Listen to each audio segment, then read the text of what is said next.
Paulus sedang ngajar di kota namanya apa ya? Coba kita tanya ke grupnya Joseph.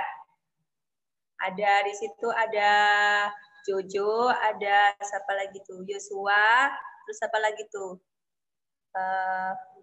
Ruth ya? Tadi Paulus lagi ngajar di kota apa? Silakan dijawab. Jojo dan teman-teman.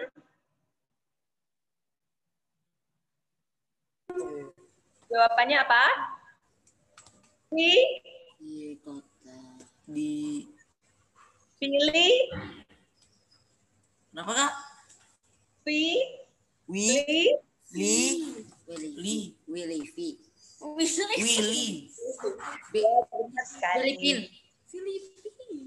Adik-adik, tadi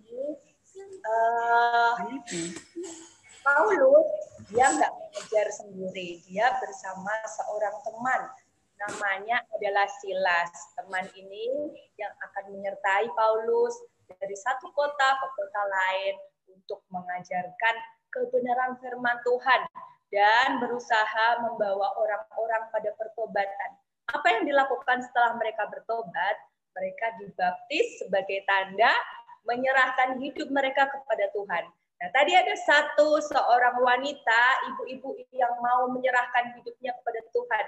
Aku mau percaya kepada Yesus. Nah, kira-kira nama ibu itu siapa ya?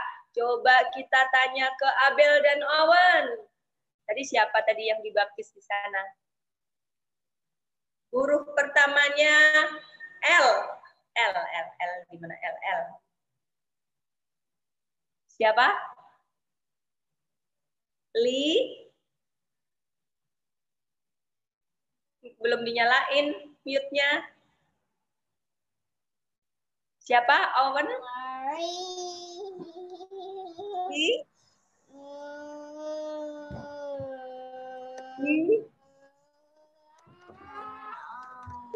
Iya, tadi ada ibu-ibu namanya Julia yang mau menyerahkan hidupnya percaya kepada Tuhan Yesus. Nah, tadi nggak dengar diceritanya. Oh, nggak dengar ya? Oh iya. Nanti diperhatikan lagi ya. Oke, mute-nya boleh dimatikan dulu. Abel, terima kasih. Nah, adik-adik sekilas kita juga melihat bagaimana tadi Joy lagi ketakutan karena dia mau di operasi amandel. Di sini siapa yang pernah mengalami operasi amandel? Nggak ada ya? Nah, pasti kalau mau dioperasi kan rasanya takut ya. Seperti itu juga yang dialami oleh Joy. Dia merasa ketakutan sehingga dia tidak tahu apa yang terjadi. Nah, Superbook akan membawa mereka kepada cerita Paulus dan Silas, bagaimana Tuhan akan menguatkan mereka, mengarahkan mereka. Nah, kita tahu dulu Paulus sebagai seorang yang jahat ketika dia bernama Saulus. Tapi sesudah dia mengalami kasih Tuhan, dia selalu menyerahkan hidupnya kepada Tuhan dan Roh Kudus yang selalu mengarahkan dan menguatkan hidup Paulus. Nah, kita akan saksikan bersama-sama video kedua bagaimana perjalanan hidup Paulus. Silakan Kak Cindy. Silas itu adalah seorang yang selalu giat untuk mengajarkan firman Tuhan kemana-mana. Mereka punya kerinduan untuk mengajarkan firman Tuhan sampai ke Asia. Dan mereka rencananya mau nyebrang nih di Asia. Waktu itu mereka belum berada di Asia, masih di seberangnya, di daerah Makedonia namanya. Tapi ternyata dalam mimpi, Paulus diingatkan oleh Roh Kudus bahwa ada seseorang di Makedonia yang membutuhkan bantuannya. Jadi Roh Kudus melarang mereka untuk pergi ke Asia dulu, supaya mereka fokus untuk pelayanan di daerah Makedonia. Karena Paulus adalah seorang yang taat akan perintah Roh Kudus, maka Paulus menurutinya. Mereka memasuki kota di Makedonia ini namanya Filipi.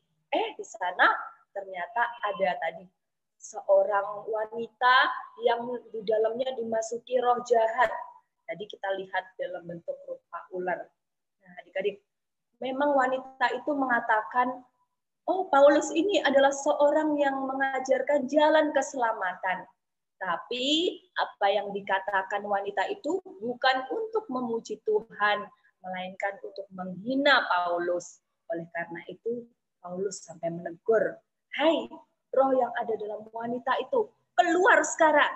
Nah, adik-adik, karena Paulus dipenuhi oleh Roh Kudus, maka dengan perintah itu, roh yang ada di dalam wanita itu bisa keluar. Dan akhirnya wanita itu bisa menjadi wanita yang sehat kembali. Tapi ternyata tuan-tuan dari wanita itu jadi kesal karena mereka nggak bisa dapat uang lagi dong kalau misalkan wanita itu kekuatannya udah hilang. Nah, karena si tuan-tuan tadi kesal, mereka memasukkan Paulus ke dalam penjara. Di penjara ini kita saksikan adik-adik, kalau Paulus dan Silas mereka tidak berada dalam ketakutan, melainkan mereka memuji Tuhan. Dengan puji-pujian mereka, akhirnya Tuhan mendatangkan pertolongan. Dibuat gempa bumi terjadi dalam penjara itu adik-adik. Dan akhirnya belenggu mereka semua terlepas. Itu artinya apa adik-adik? Sebenarnya Paulus dan Silas dan juga orang-orang yang dalam penjara itu, mereka bisa lari dari penjara, tapi itu tidak mereka lakukan. Nah, si kepala penjara, karena dia tidak tahu kalau Paulus dan teman-temannya masih berada di dalam, dia pikir, tuh, penjaranya sudah roboh, orang-orang pasti pada lari. Dia takut kalau dia nanti dihukum, akhirnya dia mau bunuh diri. Untungnya ditegur sama Paulus. "Hai kepala penjara, kami masih ada di sini."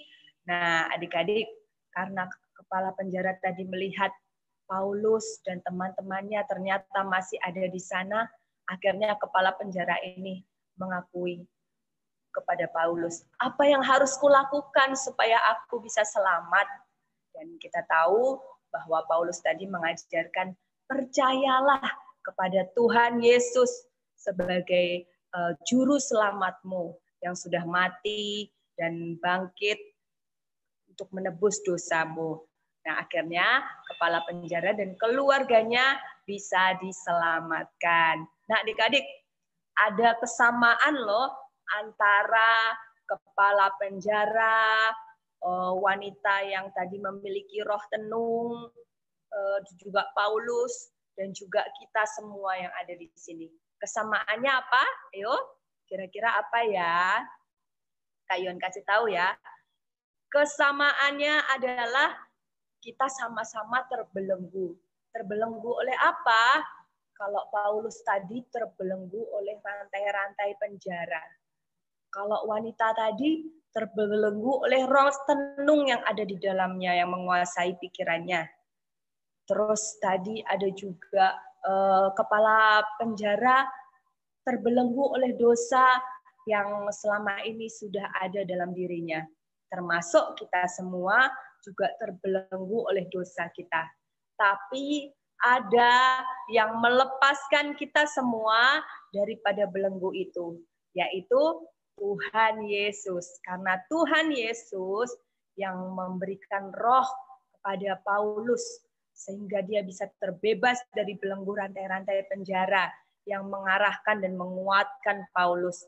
Dan juga roh Tuhan Yesus yang juga melepaskan wanita itu daripada roh tenung yang membelenggunya selama ini.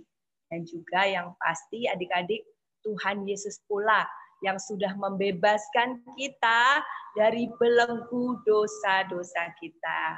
Nah, apa yang mau kita pelajari daripada firman Tuhan ini? Mari kita sama-sama saksikan di Super Kebenaran dan juga Super Ayat kita. Silakan ditayangkan.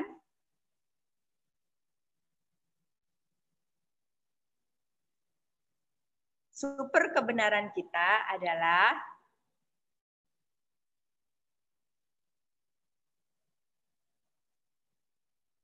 ini dia. Bentar ya Kak Yuan. Bentar. Super kebenaran kita, Roh Allah mengarahkan dan menguatkanku. Yuk, sama-sama adik-adik katakan. Ini dia. Nah, super kebenaran. 1, 2, 3. Roh Allah mengarahkan dan menguatkanku. Tadi dari mana si Paulus bisa mendapatkan arahan supaya dia tidak menyeberang ke Asia, melainkan datang ke Filipi? Karena ada Roh Allah yang selalu mengarahkan apa yang dikerjakan oleh Paulus.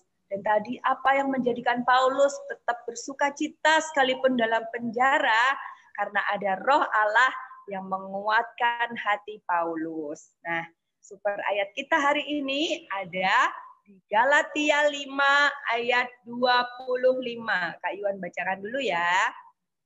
Jikalau kita hidup oleh Roh, baiklah hidup kita juga dipimpin oleh Roh. Sekarang Kak Yuan mau minta baca Austin, coba baca Austin. Super ayatnya Galatia 5 ayat 25.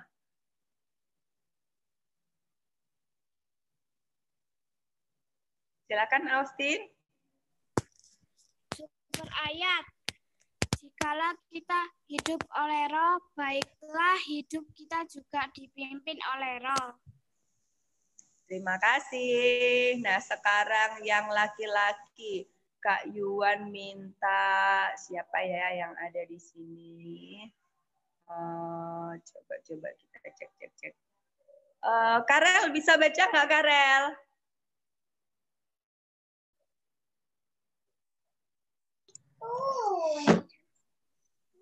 Super ayat. Jikalau kita hidup oleh Roh, baiklah hidup kita juga dipimpin oleh Roh. Wah, mantap sekali. Terima kasih. Satu kali lagi. Yang habis nguap kayaknya habis ngantuk nih. Joa, ayo dibaca Joa.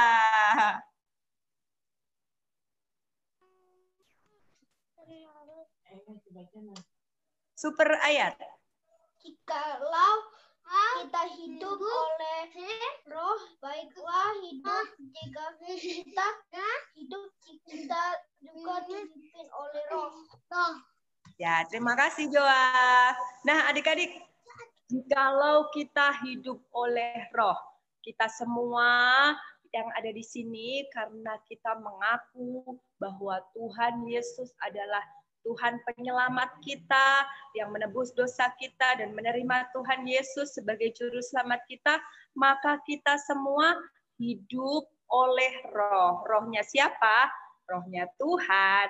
Nah, apa sih syarat hidup oleh Roh? Syarat hidup oleh Roh adalah hidup kita juga harus dipimpin oleh Roh. Nah, kira-kira nih adik-adik, Ayuan mau tanya, hidup dipimpin oleh Roh itu dalam hal apa sih? Contohnya Kak Yuan mau kasih tahu nih ya. Hidup dipimpin oleh Roh, misalkan Kak Yuan lagi ujian terus Kak Yuan ada kesempatan nih buat nyontek. Tapi kalau Kak Yuan nyontek, berarti Kak Yuan nggak mau dipimpin oleh Roh. Kalau Roh mengajarkan kita untuk jujur. Kalau Kak Yuan mau mengikuti kata Roh Kudus, maka Kak Yuan tidak akan melakukan hal nyontek. Nah, itu adalah salah satu contoh. Nah, Kak Yuan mau minta siapa ya? Kasih contoh lagi nih. Coba, Nicolin bisa kasih contoh hidup dipimpin oleh Roh itu seperti apa? Kalau tadi Kak Yuan udah ngajarin, misalkan contohnya di sekolah. Nah, kira-kira Nicolin bisa kasih contoh hidup dipimpin oleh Roh ketika berada di rumah seperti apa?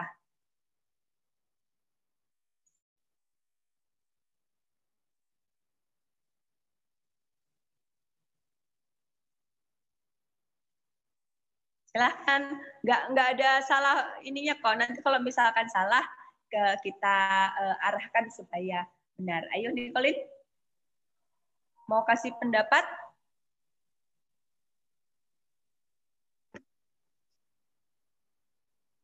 Misalkan nih, Nicolin hari Minggu tontonan TV-nya, aduh kartun-kartunnya keren-keren. Oh, udah waktunya sekolah minggu, tapi kok acara TV-nya bagus-bagus ya. Terus ada temen lagi ngajakin main bareng. Nah, kira-kira apa yang Nicolin lakukan? Mau sekolah minggu dulu atau mau nonton dulu bareng teman-teman?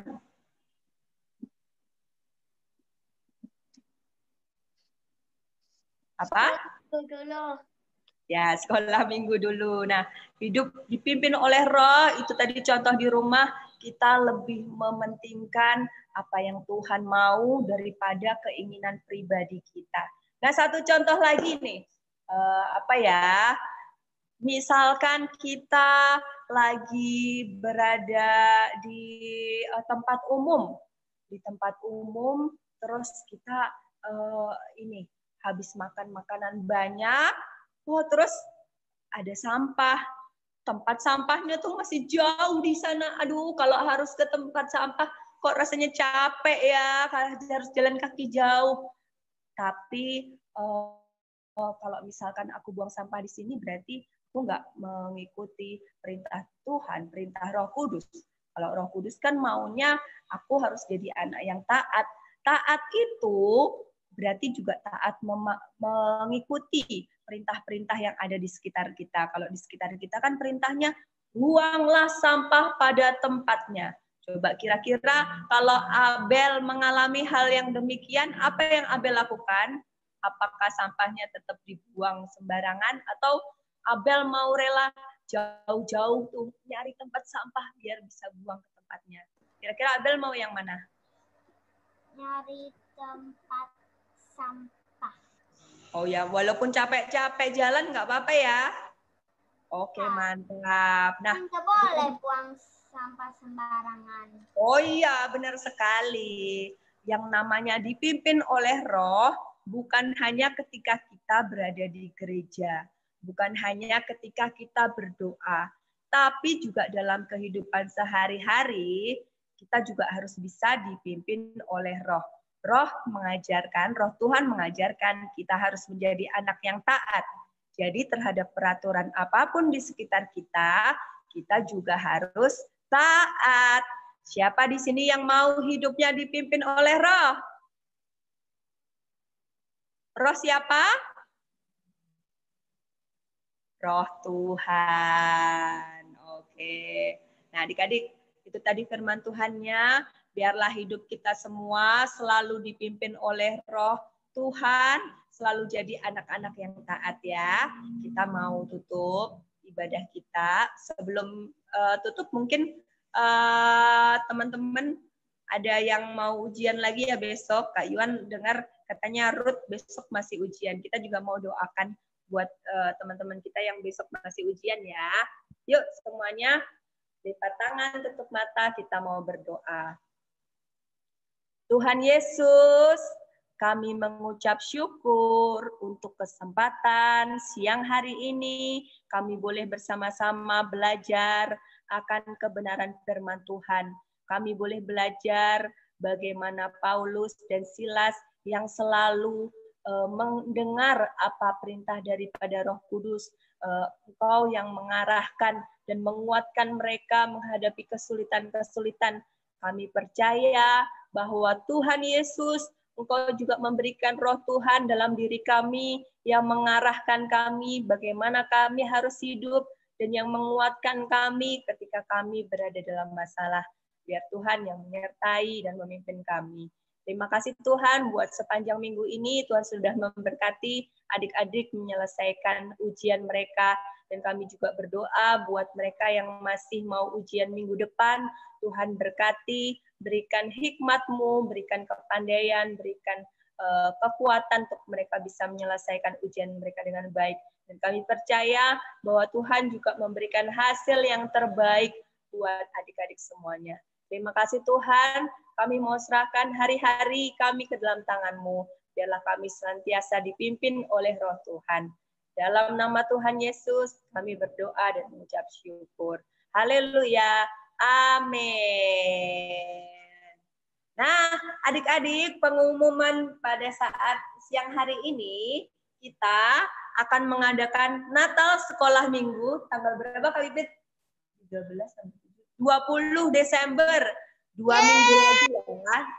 2 minggu lagi. Jadi masih ada minggu depan, terus minggu depannya lagi kita mau adain sekolah minggu Natalan. Nanti adik-adik pakai dress code, boleh pakai warna baju merah atau boleh pakai warna baju hijau. Oke? Biar kita rame-rame merayakan Natal di Zoom ya. Dan buat adik-adik yang belum mengumpulkan video lagu Natal kemarin, silahkan dikumpulkan ke Kak Yuan. Sampai jumpa minggu depan. Boleh sapa teman-temannya satu dengan yang lain sebelum kita pamitan.